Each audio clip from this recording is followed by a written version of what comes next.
Red button means we're alive. A casual take with your boy Steven Pepper, here to give a take off my chest. Really quickly, I apologize for not uploading these past 2 days.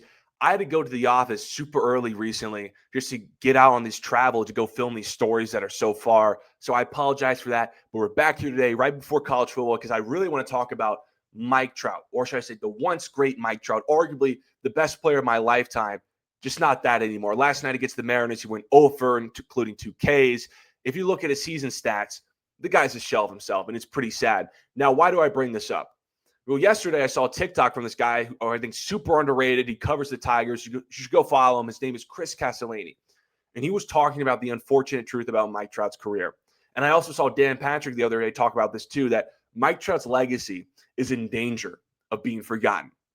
And I couldn't agree more.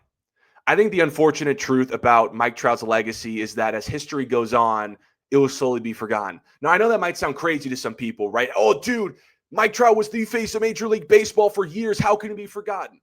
Guys, we're already seeing it now with the injuries, sticking around with the pathetic Angels, and just not being a loud person off the field. Mike Trout's legacy is already starting to get buried nationally. Like, who is talking about Mike Trout today? The great Mike Trout. Who is talking about Mike Trout? No one outside of Anaheim. And that's my point. Like, how are kids, the next generation in 20 years, going to know of Mike Trout besides randomly stumbling in the history books that he won 3 MVPs in the 2010s? I don't know. Because to me, for your legacy to translate strongly over generations, you need one of 4 things. You need to either be a part of an iconic team, have a signature moment, have an outstanding record, or a larger-than-life personality. And as great as a player Mike Trout was, arguably the greatest player of my life, he has none of those. And that's sad. Like, what is Mike Trout's signature moment? How many playoff wins does Mike Trout have? Does he have this Barry Bonds record that players for generations are going to be chasing? Who follows Mike Trout off the field? No one. And all those things are going to end up working against Mike Trout in decades to come. And it's sad. Like, how are kids in the next generation going to attach themselves to Mike Trout? Now, obviously, Mike Trout will not vanish. Okay, it's hard to forget a player that great in his era. But that's my problem. Okay, Mike Trout shouldn't just be remembered as a great player from his era. He is arguably one of the greatest players to ever pick up the bat. But I don't think in 20 years his legacy is necessarily going to reflect that. And that's a problem to me. Like, to put in perspective, I'm Gen Z, older Gen Z. So that means I either was too young or not born to witness Derek Jeter rattle off 5 World Series for the New York Yankees. The same thing goes for not being able to experience Barry Bonds' 756 home runs? But I have a Barry Bonds shirt. Okay? If you were to ask me, hey, name a great baseball player, I'm probably going to say Derek Jeter off the top of my head. Those players dominated the generation before mine. But to my generation, they're 2 of the most popular baseball players because they either won a lot, their games are sweet, they have a big personality in national media, or have this record that players in my generation are chasing. Again, Mike Trout, as great as he is, arguably the 20 greatest players ever, doesn't have any of those. He doesn't. Oh, what about Ken Griffey Jr.? Here's the thing with Ken Griffey Jr.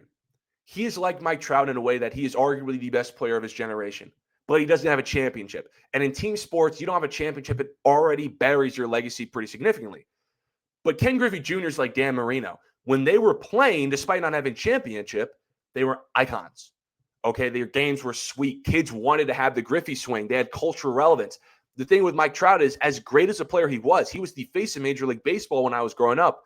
What cultural significance does Mike Trout have? How big is Mike Trout's celebrity? And that's a problem. Like, to me, I think here's a great comparison. Mike Trout as Tim Duncan had the Spurs not build a great team around him. Same player. Okay, they both played for teams that don't have that much fans nationally. They're not loud people. Their games, let's be fair, are kind of boring. But they were such dominant individuals, rattled off multiple MVPs, were able to be the best player alive in their sports at one point. They're so great. But it's hard to forget Tim Duncan because the Spurs were able to put a team around him to let him win 5 NBA finals. And even with winning 5 NBA finals, Tim Duncan's legacy still gets buried at times because he played in the same era as the flashy Kobe Bryant.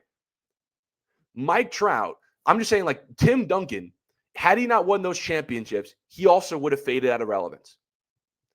Mike Trout, is arguably the best player of his lifetime. Okay?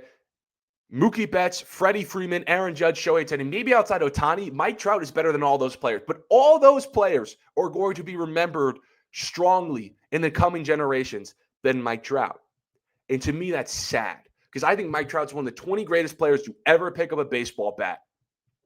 But to me, with the injuries, sticking with the pathetic Angels instead of going to a team like, if Mike Trout would have stayed healthy and went to the Phillies with Bryce Harper and won a World Series, he would have been one of the 10 greatest players ever and extremely popular.